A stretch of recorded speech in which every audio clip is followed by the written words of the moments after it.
The first goal of the Howie Carr Show, whether it's on radio or TV, is to entertain the largest possible audience. We like to have a lot of sound cuts. We like to have a lot of guests. We had Ann Coulter on today. We're trying to set up Pat Buchanan for tomorrow. We're trying to work out a system so that we can actually Skype them onto the show so you can see them on your TV screen on Newsmax. This is what is called the back tag and the reminder here in the television industry, because Howie Carr, I knew Howie, and as a matter of fact, listened to him a long time when I lived in Boston for several years. He is the man who makes it and just stirs the drink. Always gets a lot of good conversation. He's now on Newsmax TV. You can see him simulcast at 4 p.m. Eastern Time every day. It started today. So make sure you join us tomorrow, Tuesday, 4 o'clock Eastern Time for the Howie Carr Show, now on Newsmax TV.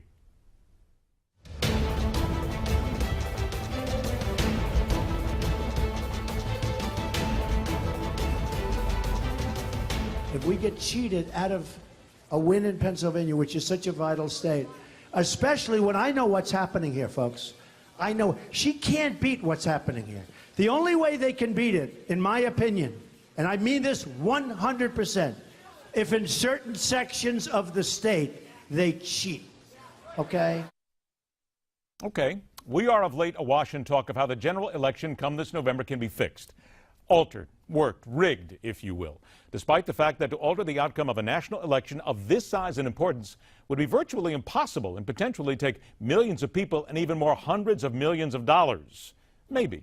Fixing an election is one thing, but there is something else that could be fixed much easier, much less effort, and it's done every day right out in front of everybody with so few questions asked. Your comments on what we will discuss here are front and center. All you have to do is dial us up at 1-877-NEWSMAX, 1-877-639-7629. Our guest has a tight focus on this element of the American voting machine.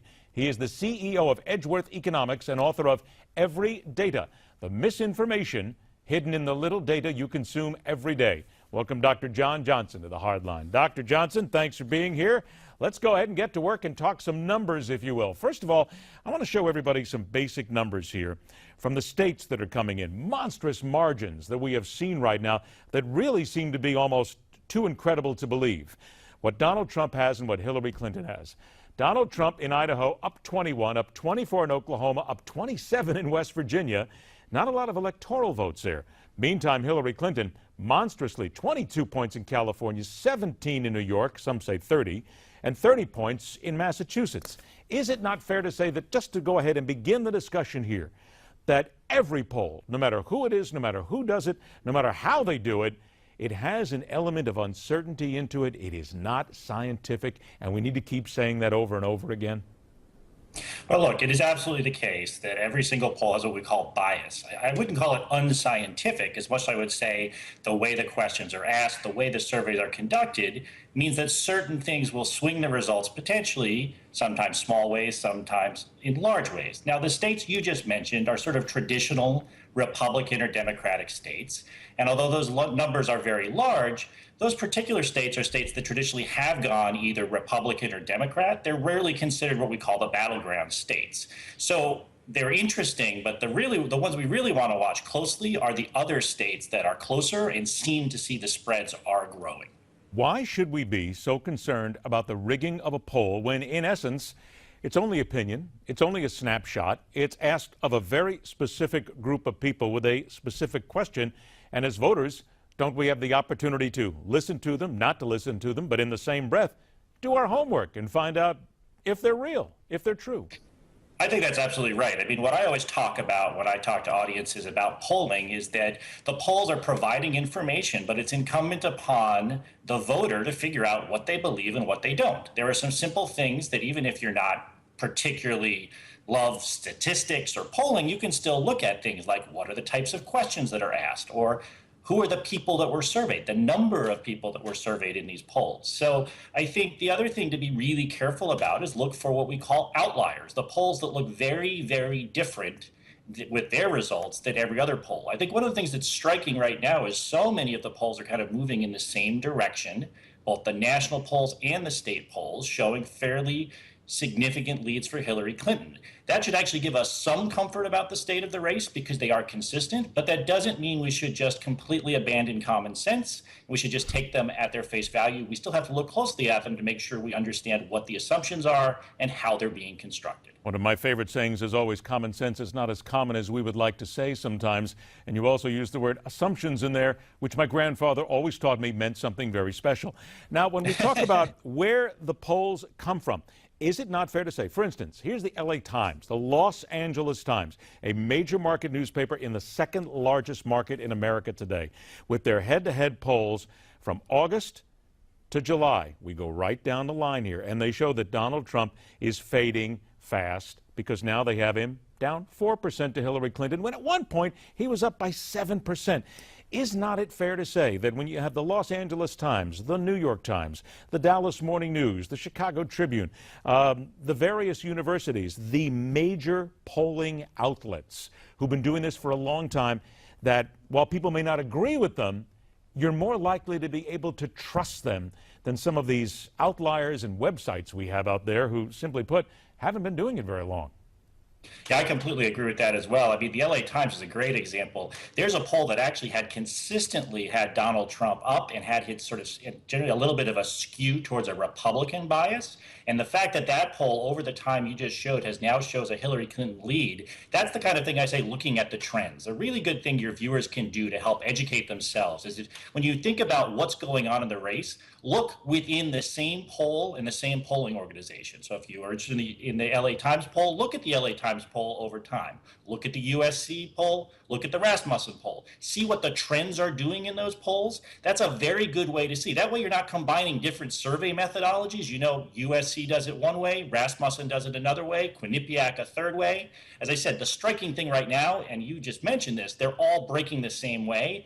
That's the part that should have the Trump campaign very concerned. And when you talk about the way that they go, is it not fair to say that you've got to look at what basically is the fine print on a lot of these polls, because you have to see what are the demographics? Did they ask older males, older females, younger males, the area that they looked at, the region that they looked at, the questions that they asked, but specifically the type of person they're asking? Is that not really the major key here?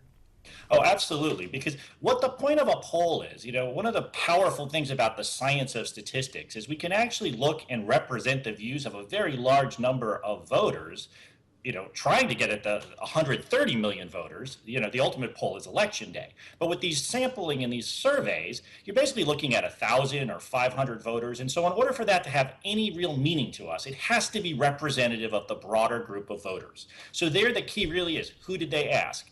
Does it line up with the demographics? Polling agencies spend a tremendous amount of time trying to make their samples representative. Do they have the right number of Democrats or Republicans? Do they have the right number of men and women? Whether they ask people over the internet or by phone can generate different results. And you can actually find all those results on every reputable polling website. They list exactly what that is for every single survey. So let me ask you this. The basic question that we're talking about here. Can you rig a poll? Or for that matter, why would you want to if there's so many of them and they come at you so fast and furious? And if you look at the numbers and if you look at the demographics, that should give you all the answers. So isn't it fair to say rigging a poll is useless? Yeah, I actually agree completely. It is somewhat useless. I think the point is the notion of some broad systematic conspiracy to rig all the polls is kind of silly. There's no way that that could actually be pulled off given all of these different agencies. What I think could happen, and I think we just have to be careful, is the tendency you might hear candidates cherry pick the one poll that sort of has them in the lead, or the one poll that sort of points to the favorable demographics for them in terms of policy, in terms of the results and the like. So what's far more likely is either a politician taking a poll out of context, the media trying to create a narrative out of a single poll and not looking at it in its totality. I think that's the issue. Now, in this year, because the results are all sort of moving in the same direction, we're actually seeing the same narrative emerge. But earlier in the campaign, when the polling was a little bit closer, you could see from a day-to-day basis, you'd literally see stories. Oh, Trump's ahead today. Oh, Clinton's ahead today. And that was actually kind of misleading when the result was actually pretty close early on. It said it's widened now.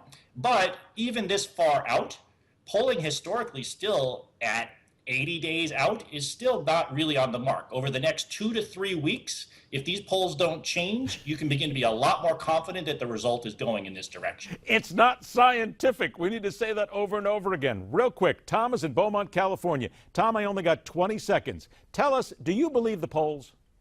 No, Why not?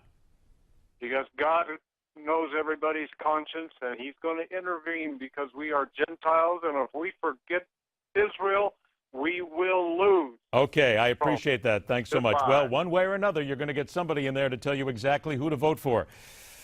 God only knows. You can hope it's common sense. The book, again, is Everydata, the misinformation hidden in the little data you consume every day. And we have talked about some of that little data. People read.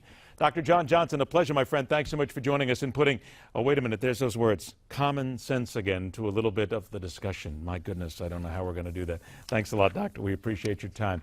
Hey, don't forget, we have now moved on DirecTV to channel 366. Make sure you're joining us there. Tell your friends on DirecTV. Newsmax is now on JLTV 366. Next, a weekend of unrest in an American city started by a police shooting. Can we see our way out of doing it all over again? Next.